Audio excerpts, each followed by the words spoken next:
Welcome, everyone, to Creating a Family. Talk about foster, adoptive, and kinship care. I'm Dawn Davenport. I am the host of this show, as well as the director of the creatingafamily.org nonprofit. Today, we're going to be talking about a topic that's probably near and dear to all of our hearts, anybody who has parented, and that is stop managing behavior and start raising joyful, resilient kids. We will be talking with Dr. Mona Delahook. She is a clinical child psychologist and the author of Brain-Body Parenting, How to Stop Managing Behaviors and Start Raising Joyful, Resilient Kids. This is a re-air of a show we did a year or so ago. The information is equally as relevant today as it was when it aired. I loved it then, I love it now, and I hope you will the same. Enjoy. Welcome, Dr. Delahook, to Creating a Family. Oh, thank you so much, Dawn. I'm really excited to be here. And congratulations on the new book. That is an exciting time, and I'm really happy for you. Thank you. Now, I want to couch that the audience the book is a general parenting book and a great one. But I want to couch our answers really towards our primary audience, which are parents of children, either adopted, foster, or kinship children.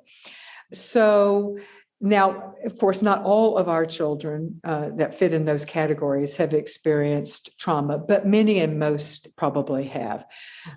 Children are generally removed either through foster care or even just through general adoption, just through infant adoption or international adoption. There has been some trauma or some, and certainly through foster and international, some neglect that has resulted in the children needing to find new homes, be they foster or adoptive or kin. So our kids bring with them often additional trauma, additional damage, additional issues. So I want to couch what we, first of all, the premise of your book. Start with that, just the basic premise, which has really been where much of your research has been as well. So start with that. And then as we talk, we will view things through a trauma lens as well.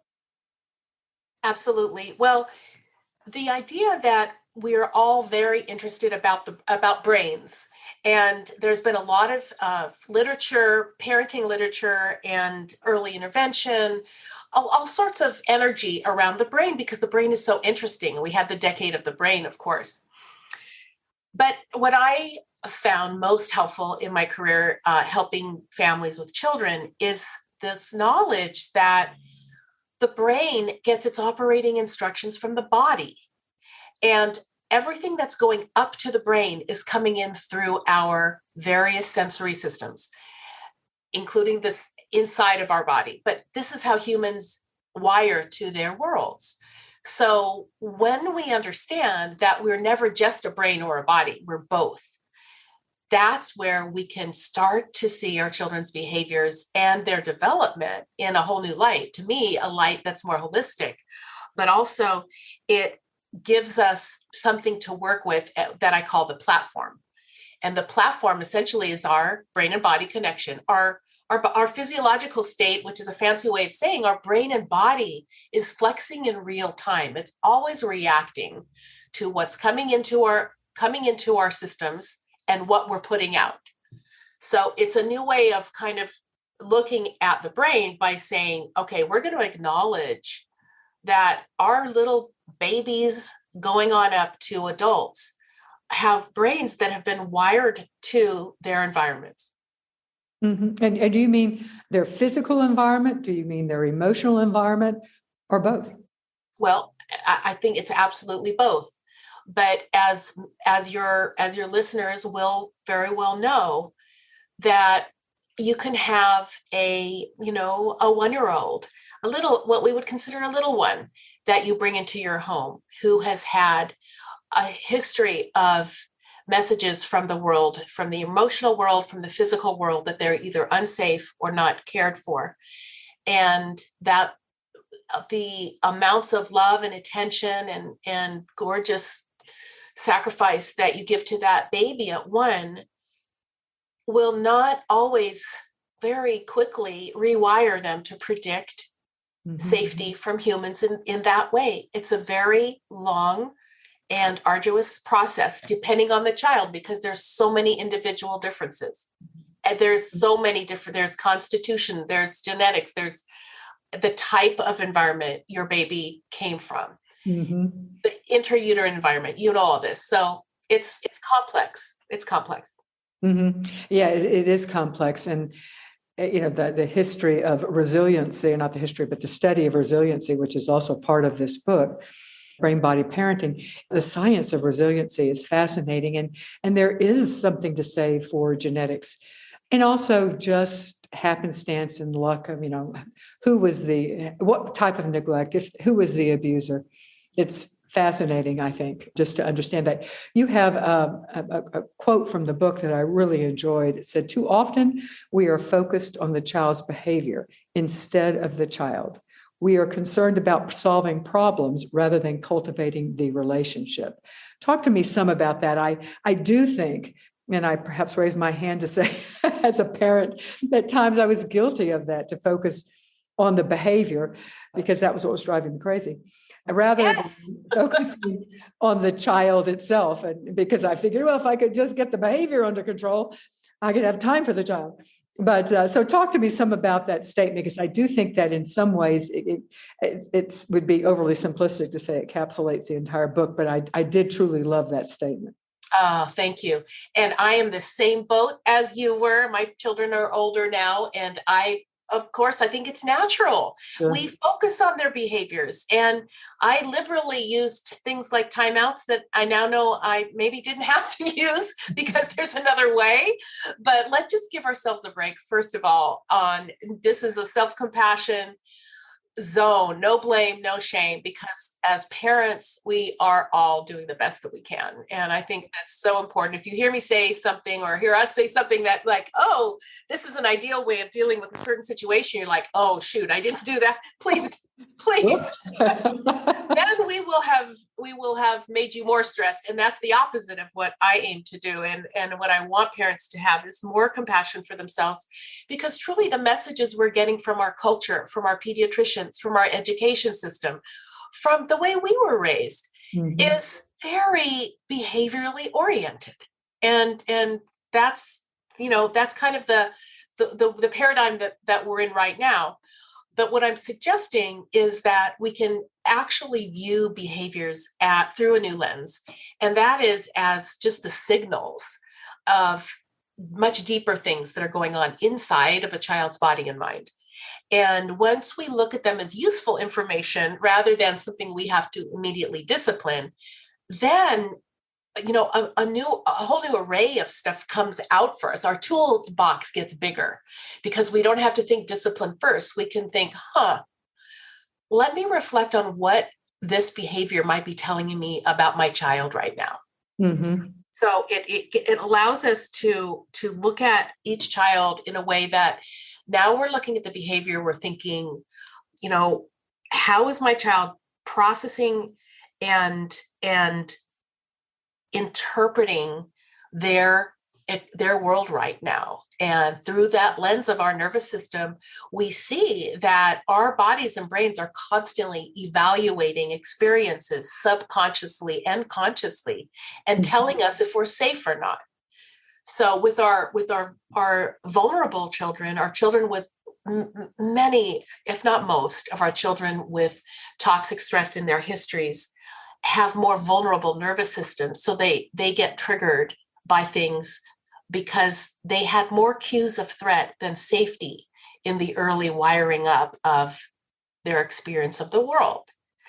So they may be more triggered. They may be more highly reactive. They may be more tricky to predict their responses. They may be unpredictable. All of these things come into play. So, but that's why I want to look at the behavior as with more curiosity and as kind of an interesting roadmap rather than something we have to be afraid of necessarily. It's a clue. It's giving us a clue. And thank goodness we have those clues, because we need to be able to attune to our children. We do, but it's so easy to take it personally. Like if we're being so kind and we're being so nice, and all of a sudden we get back something that feels threatening to us as a parent, that's so stressful. So I think we also have to have so much gentleness on ourselves, don't you? Oh, absolutely. Most of us come to parenting with our own needs. I mean, well, all of us come to parenting with our own needs. And oftentimes our needs are to be a good parent and to be perceived as being a good parent. And Yes. if our child is not able to, and it's frustrating to be trying your best and if you're not to work. You talk about the three pathways.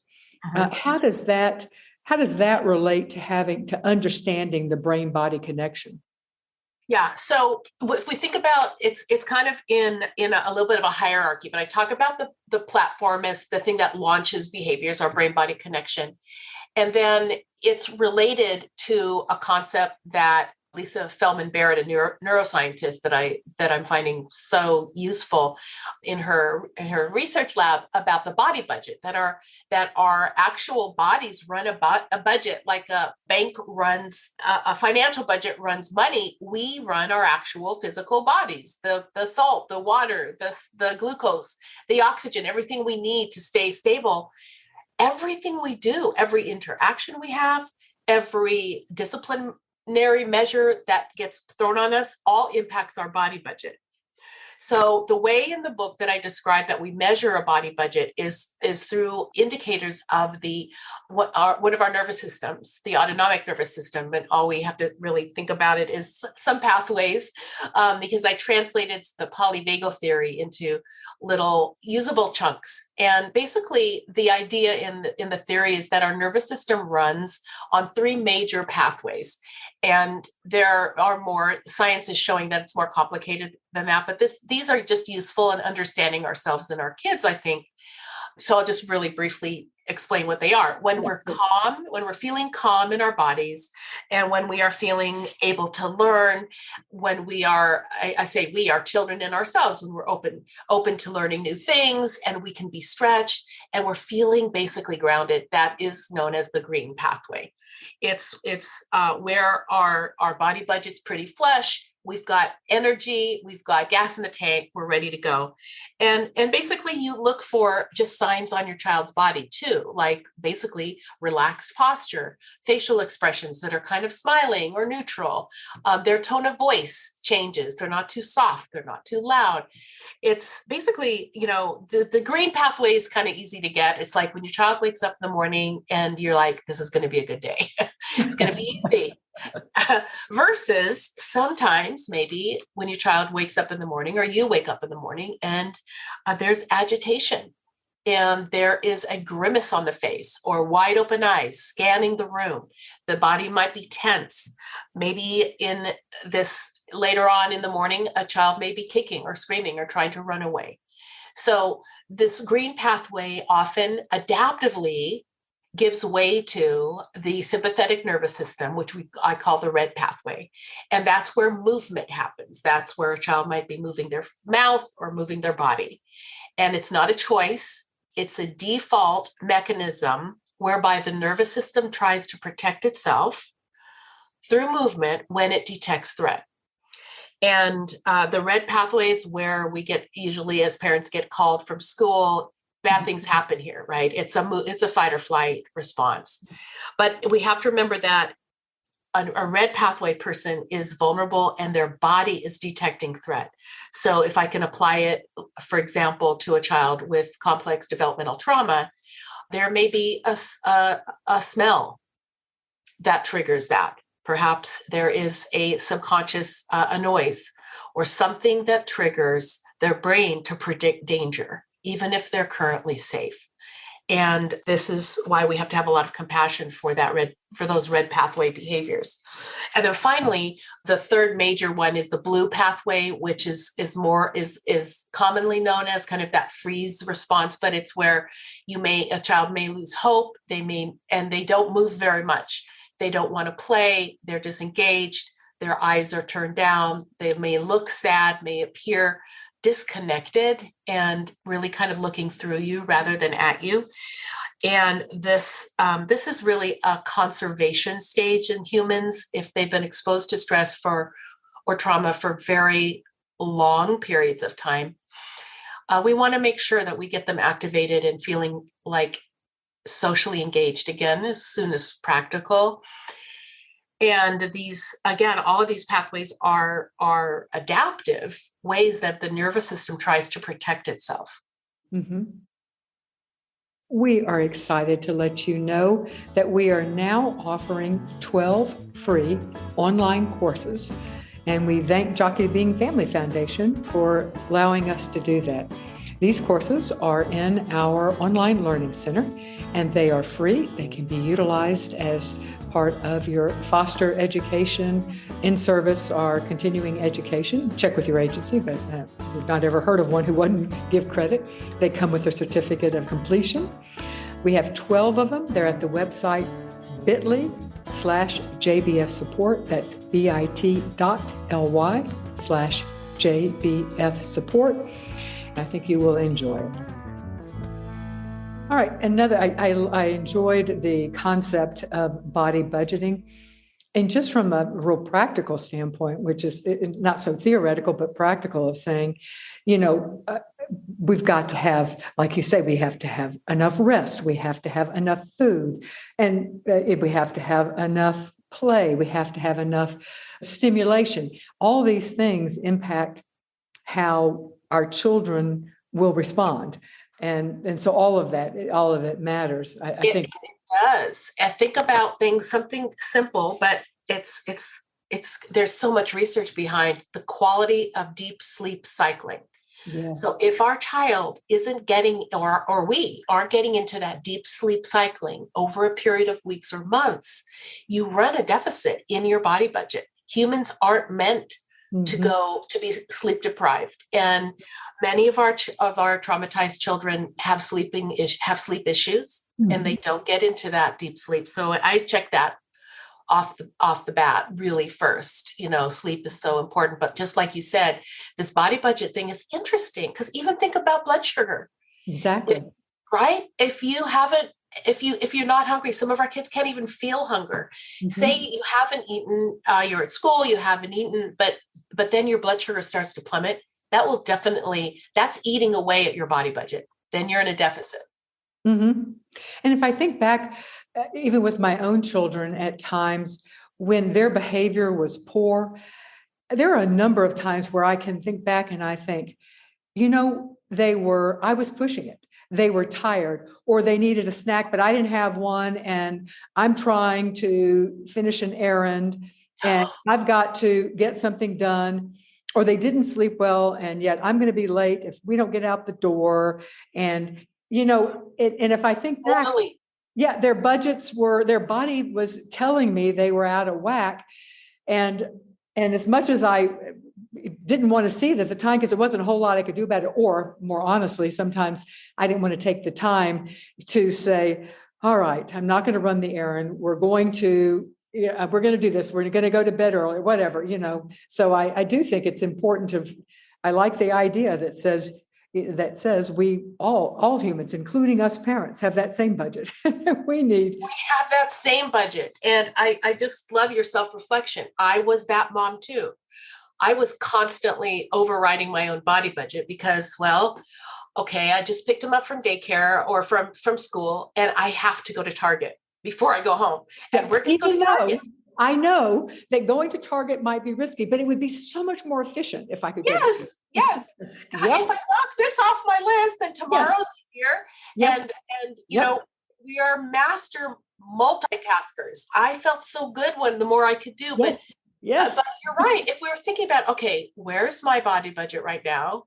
And which requires a little self-reflection and tuning into your own body, which I've only done in the last probably 15 years, not when my children were very young. And then where is their body budget? How flush are they? Do they have enough gas in the tank? Yes. And thinking about that without judgment too, because I think, again, we sometimes have a big expectation gap between what we think our kids should be able to do and what they actually are able to do. Yeah. Or what we want them to be able to do because it would be convenient for us right now. Yes. because we're humans and we want to run our lives with efficiency. So I just have so much compassion for that, because when I think about how glorious that is, Yeah. let's just say, I just think women do that better. And I don't mean to be sexist, but I could never talk to my husband when he was on the phone, because he could only focus on just the auditory, but I could talk on the phone, answer emails, do my nails at the same time. I loved being busy. I have come to appreciate that that's a fallacy, but I try really hard not to, but yes, there is still a part of me. I don't call it multitasking because that's no longer PC, but I call it being efficient. That's great. So, potato here, right? That's right. One of the other things that you talk about in the book is personalize our parenting. And I thought that was, it was also, as a mother of a number of children, I couldn't agree with it more, that no one size of parenting, there is no one size fits all approach to child rearing. And our rules are less important than the child. And each child, regardless of whether they share the same genes, each child is different. So it's more important for us to not follow rules, but to see how whatever we're doing is, as you say, landing on our child, and then adjust. I think that is so wise. Yeah. It's when we think about these two words, individual differences, I think are really important, because no two humans process information in the same way. And so I love this idea of customizing or personalizing our interactions and our parenting for each of our children. Mm-hmm. And then there are three things that I kind of look at in that metric. One is the current state of their body budget, right? Like where are they in their, how strong is their platform, or how weak is it? The second one, which is something we don't think about very often and are not taught necessarily by our pediatrician, is where our child is in their social and emotional development. Mm-hmm. Because if we have a child who did suffer from relational stress in the first year to 5 years of life, they are going to necessarily have some delays or challenges in their social emotional milestones. Mm-hmm. Because safety wires for resilience. And if you don't have safety, your brain wires itself to protect, which is necessary, but then you're not as robust in your social and emotional development. So I love helping parents understand that even though it seems like their child should be able to, for example, a social emotional milestone is to put yourself in another person's shoes, to build bridges between your ideas and someone else. That is very sophisticated, and that takes many years of relational safety. So if your child can't see your point of view, there's a good reason for it. So the second thing we look at is their social emotional milestones and where we can help shore that up. And then the third piece is, of course, is their individual differences. Every single human takes in the world differently. You know how some kids love to go to scary movies, mm-hmm. and other kids can't even go into a movie theater with a cartoon, mm-hmm. because it's too overwhelming. We all have these different experiences of the world through the bodies we're given. Mm-hmm. And I would tie that also into the social emotional milestones, is that even without trauma, there are some people who just have cued to have greater emotional IQ. That's the EQ, right? And we talk about that, but that some people they're never going to be that astute at that. And we look at our children's developmental milestones, but we don't think oftentimes of where they are on that social emotional, and it's equally as important. Yeah, that's a very good point. It's such a mystery, right? It's such a mystery on how humans develop. But like you said, some of those things come from some sort of constitutional or genetic piece, and the research is so far away from determining all those pieces that make us unique. But I love that you said that. Some people it's not going to be their bailiwick to have a certain skill in a certain area, because it's just not part of who they are. Mm-hmm. On the other hand, we can harvest and water and treat children's gardens to grow those areas that we see as challenges. So it's beautiful in that way too, because development is so dynamic. Yeah, very good point. Just because you're not strong doesn't mean that that's a pass to say that you don't have to grow in that area. I think what we can do is help our children realize that they have to work a little harder in this area because it doesn't come as naturally to them. Right. Yeah. All right. So let's put this into practice. Let's say that we have a 4-year-old and who is, call it what you want, pitching a fit, throwing a tantrum, being a holy terror, whatever. You choose your language. And let's go ahead. Let's make it in public, because why not? So how would you apply some of your approach in this situation? And you can add facts if however you want to make it. I just want to I want to have a practical application before we keep going. Yeah, that's great. Well, I was talking about to a friend of a parent of a 4-year-old, in fact, and they were out in the park. I think it was. There was an older sister, and she was playing with a train set, and the child wanted to have one of the pieces of the train. The 4-year-old wanted to have one of the pieces, and he asked a couple of times, and she said, "No, I'm playing with it right now." And then he just had that reaction, screaming, yelling. He threw it. It chucked someone in the head. That this, like, you're like, "Oh, let me disappear." And the mom was like, "What do I do?" Because the child is screaming, and I'm trying to tell them that's not nice. You need to, sometimes your sister has her own stuff, and you need to wait and be patient. Okay. That's what I don't recommend doing. So what do I recommend when you're out in public and your child has a what we might consider a tantrum? Number one, check your body budget. Because if you have just landed in the red, you need to take a breath or ground your feet or just take a moment. Because if we are in the red as parents, we aren't really going to be very effective. Number one, we may say the right thing, but our emotional underbelly is going to come straight through to the child, and they're going to feel it. They're going to feel our agitation. So check yourself. And then number two, check the child. And so once you realize these features of when the physiology, when your child's platform has shifted from receptive, which is when they can still talk to you and reason, to defensive, when they're throwing things, you will likely also see a rapid heart rate, sweaty hands, sweaty nose, red face. This child's physiology shifted in spite of the child's wanting it to shift. It wasn't a choice. So in this particular situation, since we had a 4-year-old, what I would say to myself then is, okay, I feel green, my child is red.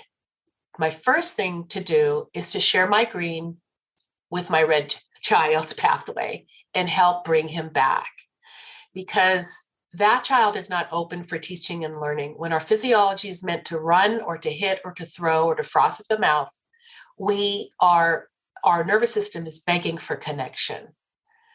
And that's where we institute the sensory strategies that's in our toolbox for each child. So in both of my books, I have chapters where I help parents figure out which sensory pathways help calm the child down.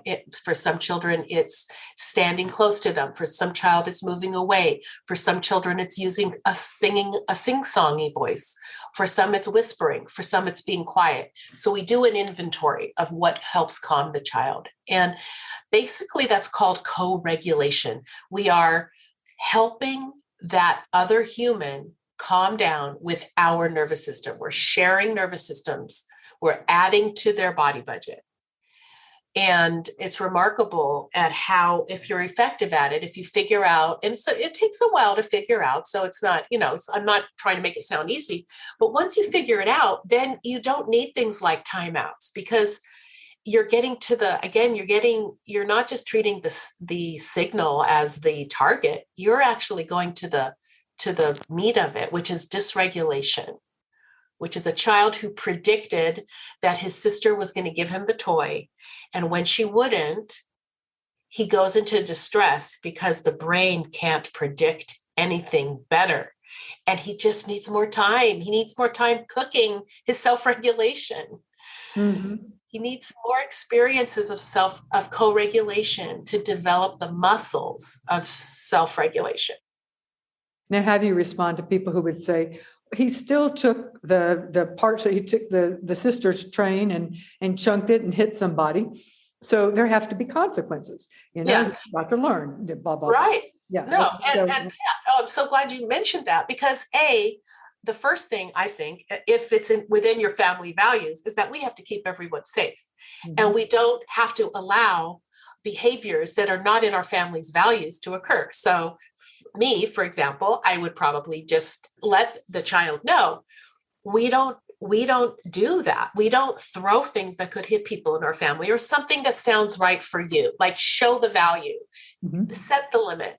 That's okay. But you can set a limit and still be empathic at the same time, knowing that the child didn't mean to. So it would be more like, it wouldn't be like, you bad boy, you know it's not okay to throw something. It would be, oh my goodness, something happened.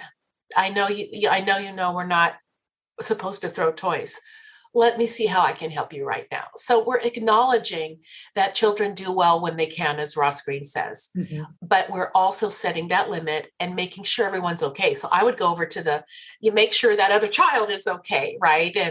And make sure everyone's safe first, and then integrate these techniques into the knowledge that it's not discipline that is going to help our child develop self-regulation. It's our relationship where we come alongside and help build that body's capacity to tolerate stress. Because we're talking about tolerating uncomfortable feelings. Mm-hmm. And for many kids, that can take through your teenage years. Mm-hmm. Well, and early adulthood for some people. And early adulthood, right? Late adulthood for some people, but yes. That's, yeah. How many adults have a hard time, if you ask them how they feel, especially if it's not if it's a negative feeling? Many adults can't really pin a word onto a feeling. And so we have to have a lot of compassion for that too. Mm-hmm. And as we know our children better, being able to anticipate and seeing them move from green to red, and to try to, if possible, intervene to prevent. Now, we can't always do that, but being able to recognize he's asked 3 times to play with the train.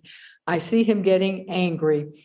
What can I do right now all right, let's go over to the slide, or talk to the sister and say, how many more minutes do you think you're going to want to play with it before you can give it to Johnny, or something along those lines. A lot of parenting, a lot of discipline can be avoided with anticipation, I think. I love that. I'm so glad you said that. And you described the perfect example of something called scaffolding. And as a parent, you could see it, like, okay, something's going to be shifting soon, and let me lend a hand. That's a good thing. You see the child's platforms start to shift, or their colors start to shift. It's really wonderful to head it off at the pass and to add some help. And in that example of a 4-year-old, by the way, asking nicely 3 times is huge for a 4-year-old. That's great. He's already on his way. Yeah. So I love that. Yeah. Lend a hand is, diversion. This is where it's not coddling.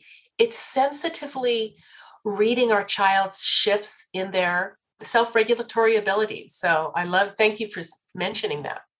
It's also part of the idea of personalized parenting, in the sense that each of your children will have different limits. Each of your children will have different ways that they best will regulate, and that you need to co-regulate with them. So it's a part of creating that toolbox. It's part of creating that toolbox. Of my 3 children, I had one who really needed quite a bit more. And they're all, so you can't expect that each of your children will have the same needs for your support. In fact, I could almost guarantee if you have 2 kids, if you have more than one kid, I can guarantee that the second one will not fit the mold that you have established with the first. I hope you are enjoying today's conversation about raising resilient and joyful kids. If so, please do us a favor and tell your friends about what you've learned and where you heard it. Most people learn about podcasts through their friends, so be a friend and let your friends know. And that would also be helping us. Thank you. The second part of brain body parenting is solutions. Well, we are all solution oriented here. We like solutions. So can you walk through some of the high points of the solutions that you think are most helpful? Well, I think when we think of ourselves as the biggest tool, it's why on chapter 5, I have very basic and easy ideas about our own self-care, because I just feel like any book on parenting needs to include the fact that we are the vehicle that helps drive our child's relationship and their development forward. When we have our own body budget it is perfectly fine to take care of yourself and to recharge and refuel your budget. Yeah. And I don't know, again, looking back as we were talking about how we love to go to Target, and get a lot of good things done.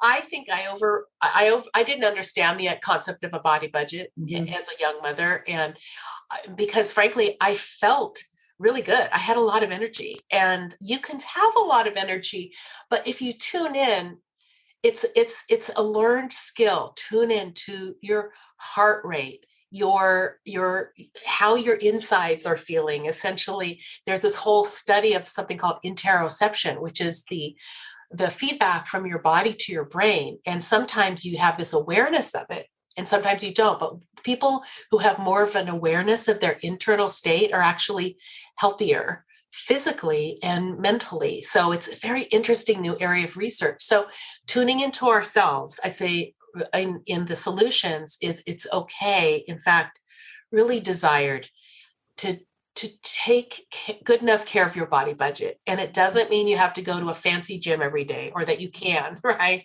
Or a massage is what I would like, but no, that's not going to happen. Not daily. No, I love that.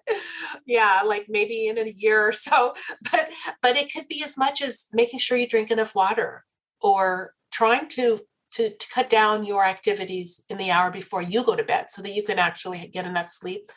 And then some other fun things like on the fly, kind of some of the research that you could do on mindfulness or prayer or meditation of only moments a day that can really help build up your body budget. So take care of yourself. And then I think in the solutions category, I push a whole chapter of the meaning of co-regulation, because I think it's a catchword that's thrown around a lot right now. It's a very popular word, but I don't think we have a very granular idea of what it means. And so I had an acronym, and I think in that chapter of LOVE, LOVE. And that acronym for co-regulation, basically the L for love is look at your child through soft eyes. And when we have soft eyes, we're kind of a soft heart as well. We're just like looking through this new lens of adaptive, protective nervous systems rather than misbehaviors. The O is to observe our children without judgment. So we can observe in a new way. Before we make a judgment, we can reflect and be curious. So that's look with soft eyes, observe. And then the third one, the V, is to validate their experience as real. And again, if you have a child who's in the red pathway, and many of our children who've had toxic stress, trauma, or developmental trauma will have these fight or flight reactions that are somehow were protective in their nervous system. They were wired up for safety in that way. but these behaviors look very out of place and feel horrible. But if we can validate the experience underneath the behavior, that's very useful. So that would be, I see you, I witness, this is hard for you right now, my dear. Maybe how can I help? So the V of love is validate. And then finally, the E is experience.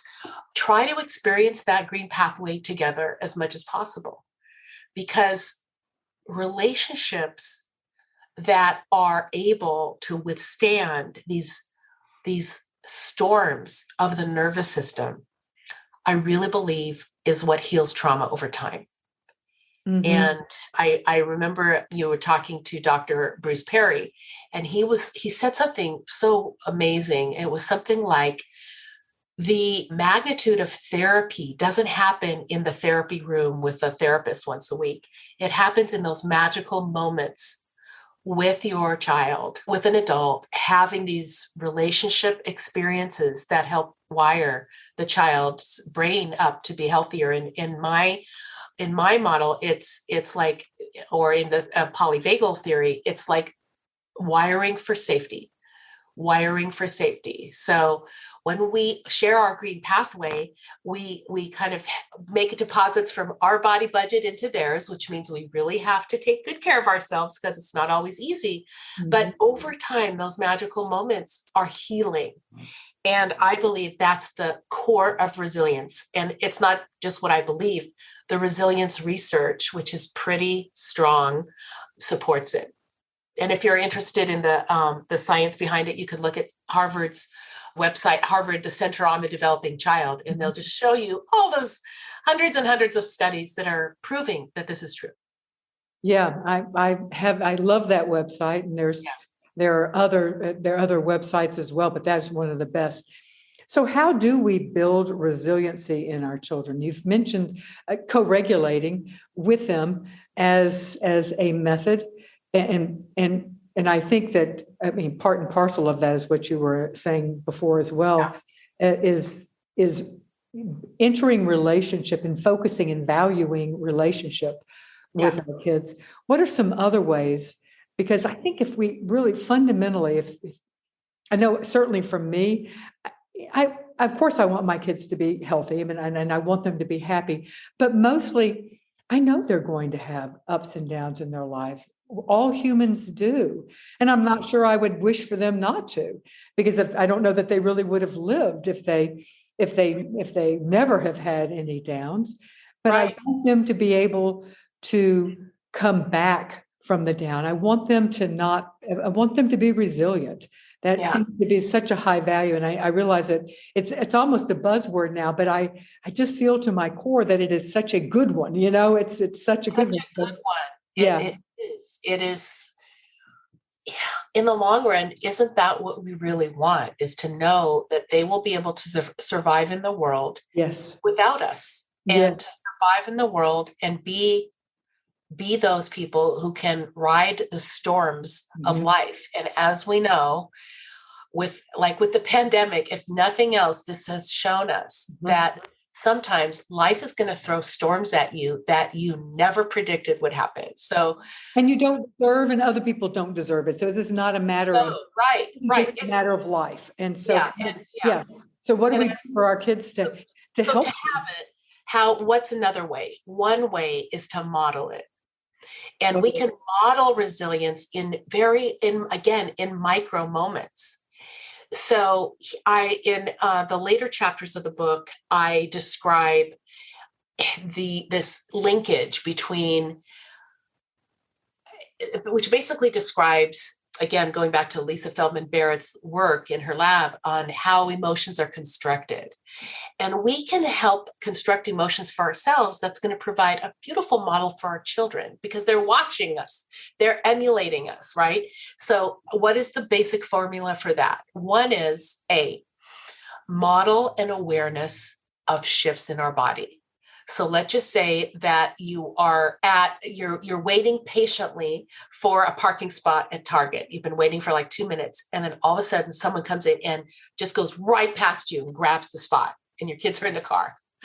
And if you're not like shouting expletives, which I hope you're not, if your kids are there, but you're inside, you're feeling activated, right? Mm-hmm. So it might be, oh my goodness. Oh my goodness. Let me see now. My heart's beating pretty fast because I'm feeling mad. They just took my spot. All right. I'm going to take a breath and then we're going to go look for another parking spot.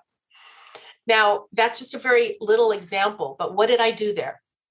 Number one, I paused and I went into my body and I mentioned to my children that I was feeling something. I could actually feel my heart rate. Now, you might feel something else. You might feel sweaty palms, or you might feel just like my tummy has grabbed me, but it's okay as long as we're not scaring our children. Now, I don't recommend doing this if you're going to scare your child. But if let's say you have elementary school kids or teenagers, it's all right to say, whoa, my body felt that. Someone just stole that parking space and I was waiting patiently.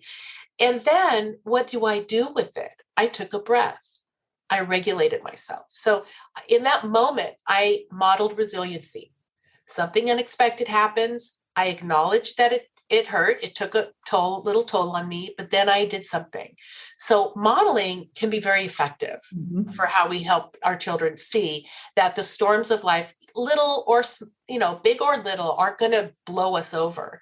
Now, if I would have gotten out of my car and started screaming and yelling at the person who grabbed my parking spot, that would have been modeling the opposite of resilience. That would have been modeling vulnerability in the nervous system. So we want our kids to know that, yes, emotions are tough, but if we have concepts, if I can say I am mad rather than going and banging on someone's car and putting my life at risk, I have resilience, and we can use concepts and words. And that is in the later part of the book. I help parents understand how we can help children use concepts, words, categories, whatever you want to call them, to help explain our experience to ourselves and to other people. And that is, I think, some of the magic of therapy. If you have a really good therapist that can help you translate your basic body feelings into emotions and then making sense of it with your words. So that other than so we have modeling as one, but then we also have this way of talking about our nervous system and our feelings. And I describe that in a way that's age appropriate for depending on your child's age. Mm-hmm. We want to thank a long-time partner of creating a family. They have been supporting this podcast for many years, and we are so appreciative. That partner is Vista Del Mar. They are a licensed nonprofit adoption agency with over 65 years of experience helping to create families.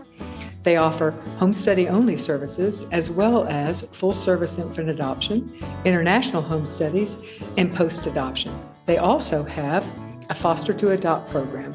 You can find them online at vistadelmar.org/adoption. So many kids, and I think kids who have experienced trauma fall into this category, including kids that have prenatal exposure and other things, of becoming rigid or less flexible. Yeah. And that is the opposite of resilience, because resilience, if nothing else, requires the ability to move and to change. How can we help our kids who struggle, and not all kids who struggle with flexibility have experienced abuse, but it is certainly a hallmark of children who have experienced trauma. How can we help our kids become more flexible to be able to adapt as situations change and to avoid rigidity? Yeah, completely. And just again, to remember that a feature such as rigidity has an aspect to it that is protective. And when you're rigid, you are actually trying to control your environment. So if you don't want something to happen, you're going to have a very narrow range of what I allow to happen. Mm-hmm. So I think just remembering that inflexibility, which doesn't support resilience, and why many of our traumatized children aren't very resilient and need help becoming more so, is that they cling to rigidity. Their bodies cling to rigidity as a defense mechanism, as a coping piece. So since I'm a developmental child psychologist, if the child is under, say, around 10 developmental age, we use pretend play. We use the data on expanding a child's tolerance for change, and 1,000,000% of the child's under 5, but I'd use it under 10 too. Developmental play is a much more effective way than trying to teach it. Mm-hmm. So I have a whole chapter in the book about how we use play. And I'm talking about it's therapeutic play, it's parent-mediated play, but parents can do it. You don't have to have a degree in play therapy or anything like that. It's a pretty simple formula where we follow the child's lead, and then we playfully become characters in their play, whereby we are allowing their nervous system to stretch under conditions of pleasure. Mm-hmm. That's what play is. Your nervous system is tolerating these emotions that you were not able to tolerate in real life when you were abused or when you were neglected. And through play, you reimagine yourself. And so for younger children, definitely it's play. And again, of course, modeling and how we talk to our children about changes is good too. But from a very organic place, you don't talk to a toddler about how to build resilience. You play with them so that their characters mm-hmm. can actually begin to believe that I can flex and not be destroyed. Mm-hmm. Because for some kids, if they give up their rigidity, they're opening up their brain to predicting that they could be harmed. Yeah. Mm-hmm.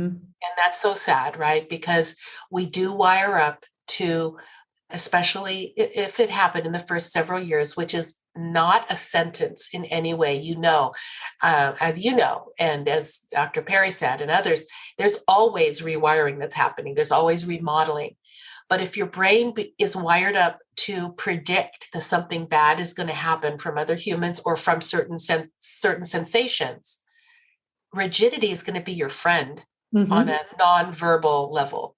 Mm-hmm. And so we don't want to take away rigidity very fast. We want to do it in measured ways. And again, for the children that I've worked with who've experienced trauma I'm an early childhood specialist, but under 5, 6, 7, have used play very successfully in expanding their flexibility, which is basically what resilience is being flexible, yeah. Right? Exactly.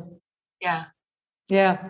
Well, I'm going to give you the final word. Anything that you would like for parents to know that we haven't talked about raising joyful, resilient kids? Well, I'd say the first thing is be gentle on yourself and take good care of yourself.